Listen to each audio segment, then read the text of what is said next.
Syedaralun musibah kecelakaan lalu lintas kembali terjadi di Kabupaten Pidi.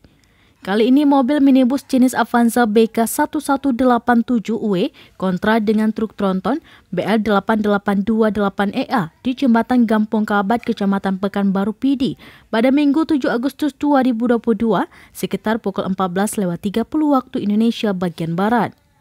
Dalam insiden tersebut merenggut 3 nyawa. Disebut-sebut salah satunya adalah pengantin baru, yaitu Novianti berusia 23 tahun.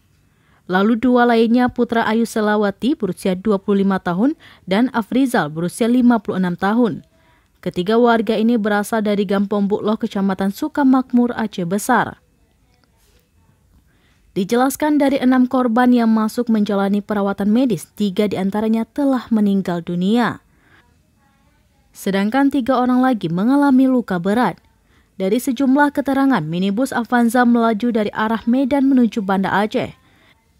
Sebaliknya truk tronton dari arah berlawanan sehingga terjadi petaka laka lantas dengan kondisi bagian depan Avanza rusak parah.